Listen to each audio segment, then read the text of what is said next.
Alors salut les amis, c'est Papy qui fait de la résistance.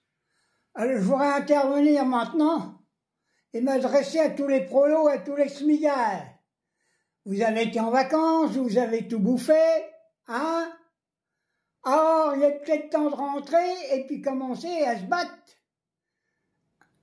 Vous avez vu notre connard de Premier ministre supprimer 2 jours de congé, notamment le 8 mai, alors que le 8 mai, c'était un combat de la résistance française, et rien, il va remettre sur la pharmacie 100 € au lieu de 50 €, plein de médicaments qui ne vont pas être remboursés, de l'esclavage dans les entreprises. Bayrou, t'arrêtes de nous prendre pour des cons, t'es un Premier ministre ou t'es en train de faire de l'humoriste? Alors j'appelle tous les grandes centrales syndicales. Hein. Il faut pas rencontrer ce connard. C'est pas un Premier ministre, c'est un liquideur du bien social. Il faut pas y aller. Tout syndicat qui se rendra à Matignon pour rencontrer cet ordure sera considéré comme des traites de la classe ouvrière. Et je répète, il n'y a pas d'autre solution que de bloquer le pays. J'arrête pas de le dire. Arrêtez vos jérémiades, vous pleurez devant les supermarchés. Oh, la vie est chère, ça c'est trop cher, je peux pas acheter ça. C'est bien fait, fous votre gueule. Vous avez qu'à bloquer le pays, bande de cons. Et je vois encore tous les fachos sur les plateaux de télé.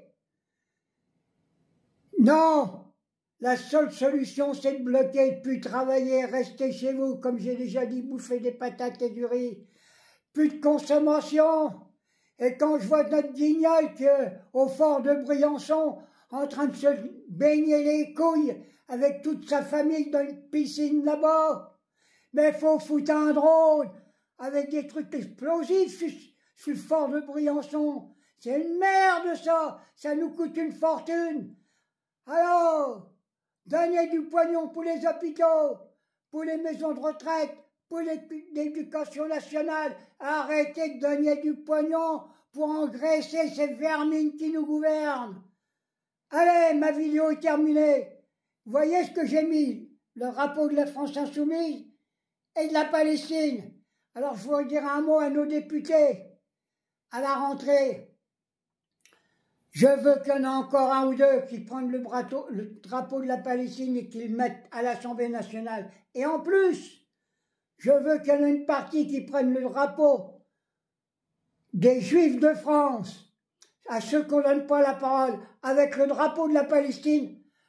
Mettez le drapeau des Juifs de France qu'on ne voit pas devant la télé, parce que c'est les seuls qui combattent Netanyahou, c'est les seuls qui vont du côté des Palestiniens. Alors, députés français de la France insoumise, n'ayez pas peur de Pivet. Pivet, on va l'attraper, on va y foutre une branlée.